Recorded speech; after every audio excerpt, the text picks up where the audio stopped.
Hello everyone, this is Noah Doherty with No Alternative Media, and I wanted to talk to you today about socialism. Democratic socialism, that is. It's been a very hot word in the media lately because of the victory of Alexandria Ocasio-Cortez and the insurgent Bernie Sanders campaign of 2016, but how much do we really understand about democratic socialism? And how democratic is it? Why is it democratic? I mean, for example, when Alexandria Ocasio-Cortez was on the Colbert Report, or no, excuse me, whatever his show is called now, The Late Show, she was asked, what does democratic socialism mean to her? And she said that it means that every human person has a place to live, has food to eat, and has dignity. And that's terrific.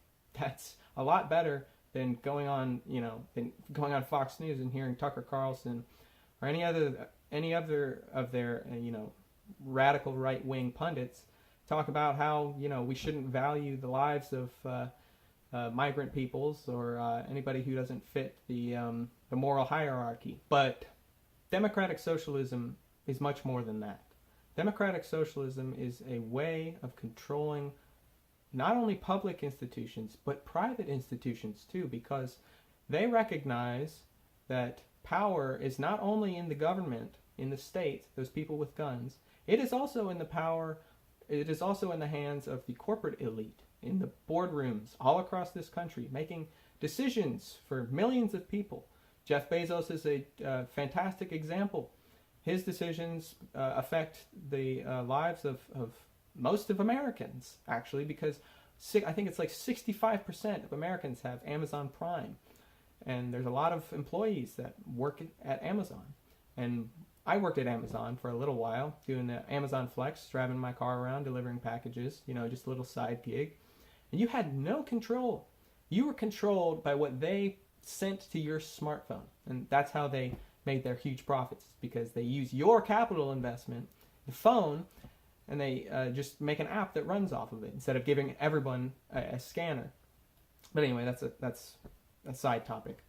Basically, what democratic socialism means is that the shares that Jeff Bezos owns, and this is my own little twist, when he decides to sell those, he can't sell them to anybody besides the employees, unless the employees don't want them. And so what that means is the workers have the right of first refusal. And that's what Harvard professor Richard Wolff is constantly advocating, is the right of first refusal for the workers, so they can purchase the company and run it themselves as they want to run it. They get to decide how the profits are distributed. They're not in favor of abolishing profit like the New York DSA Twitter account posted just recently. They're not necessarily in favor of abolishing borders. I'm not. I just think we need less militarization, and we need to have a rational, sensible immigration system that benefits everybody and it takes care of the people and offers people who need asylum, and it doesn't have any racial characteristics to it. And so I don't know that we ever had a perfect immigration system in the United States, but we've had a whole lot of immigrants come here, and I think it can be a whole lot better, especially when we get to when we have a government that values full employment. When we have jobs for everybody, we're going to want more people to come in, right? Because that's what keeps prices stable, is when you have a buffer stock of people who aren't working, because you can just hire, and up until the point of full employment, you don't get price rises in wages. Or at least that's the theory in a market with competition. But democratic socialism is about who controls the means of production. And what democratic socialists, I think most democratic socialists and libertarian socialists like me would say, is that we need more worker co-ops. We need a system of public banks that's going to finance the buyouts of these companies by the workers. We need protocol, regulations for the process of cooperativizing a company. We need tax incentives. For example, there's model legislation put out by Richard Wolff's nonprofit, Democracy at Work, saying if you sell your company to your employees, you will pay 0% capital gains tax. I think that's a great way to do it, because it rewards community investment. It rewards the opportunity for community investment. and it doesn't pit the capitalists against the workers. It just pushes us forward. And you know what? If we have to give a little, if we have to throw the capitalists a bone to have workplaces that are democratic and that, value the human dignity and also act rationally and sanely and probably more morally than a corporation just controlled by, a board of 15 people, then we have to make a distinction between, what most people think of as democratic socialism, what's been presented in the media by Ocasio-Cortez and Bernie, and what it fully means. And by the way, I'm convinced that Ocasio-Cortez knows full well that worker co-ops are part of democratic socialism. She's probably just waiting for the right time to introduce some type of rhetoric about democratic socialism, because when you start talking about the means of production, Americans and our pundits get a little, they get antsy and they get scared. But I think the modern or the average person, when you say to them, yeah, you're going to have a vote in your workplace and you're going to get to assess your manager instead of your manager assessing you, and you're going to be able to have rights in the company. Well, most people think that's a great idea. Most people, they wouldn't even think twice about that. And there's a lot of cities in the Midwest that have, maybe not a lot, but there's a good number up in the Rust Belt, up in northern Ohio, that have bought back steel mills. The workers have bought back steel mills. And, the best alternative, the best example of a viable alternative, which is a worker co-op, is in the Basque region of Spain. It's northern Spain on the French border. And this town called Mondragon was named that way because there was probably in medieval times there was like the rich guys who lived up in the hills. It's a very mountainous region, who lived up in the hills. Then there was the peasants, and like there was probably some myth or an allegory or something about the dragon that lived on the hill, which was the greedy capitalist who was breathing fire and on all these people, economic fire on all of the people who lived in the valley. And so they called it the I think it was like the hill of the mountain of the dragon or something. But anyway, this co-op has been running for 50 years. It has 90,000 employees. They have their own bank. I think that was critical to their success because banks create money. Or rather, they extend credit. But there's 90,000 employees. They make all kinds of consumer goods and appliances. They make very high-quality bicycles. They've done work with Amazon and Uber. And everyone in the company owns a share of the company, and they have voting rights. And they assess their managers, I believe it's quarterly.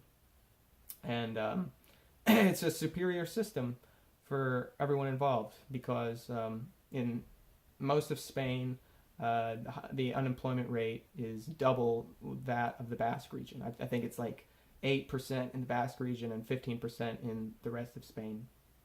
And for the most part, the workers like it. They wouldn't go back to a system of top-down, capitalist boardroom control. People want to have a say in their workplace. And in fact, when they do, it gives them pride. It gives them something to work on and a piece of their lives that they can call their own. And, an example Noam Chomsky gave was, are you going to take care of the equipment in your workplace as hard as you would if it were owned by yourself versus if it was owned by, somebody else?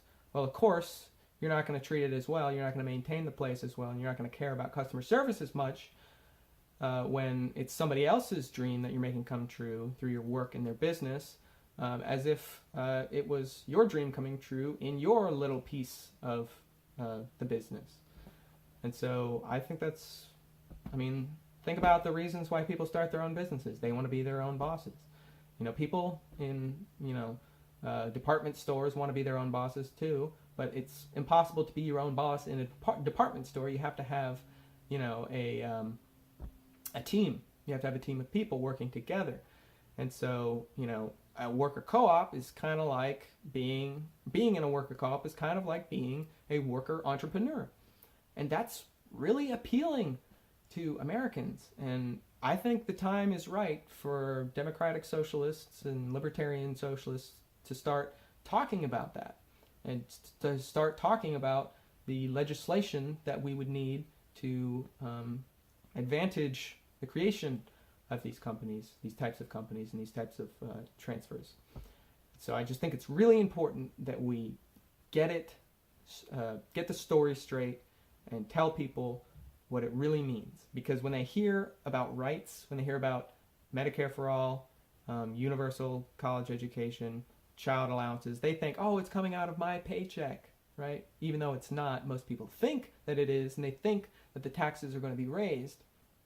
But if you know modern money, you know that that's not true. We can do what we did for the Hoover Dam and all the material that all the war materials that we made in World War II. You finance it with debt. Who do you sell the debt to?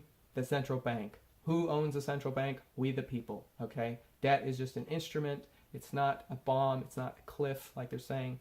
And so when we democratic socialists say, you're going to be able to be an entrepreneur worker, and we're going to cut your taxes too. We're going to cut your payroll taxes. And we're going to deficit spend like crazy on all of you people because we care about you, because you're our people, we're a country.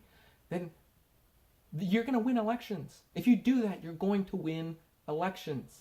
Okay? It's about, you got to tap into the undercurrent, the subconscious stream of socialism that runs in our country, but which is not called socialism. Okay? Because there's a lot of resentment in this country towards our bosses. I mean, what do you hear on the radio on the way to work? It's radio shows that are talking about how much, people calling in and talking about how much they hate their bosses.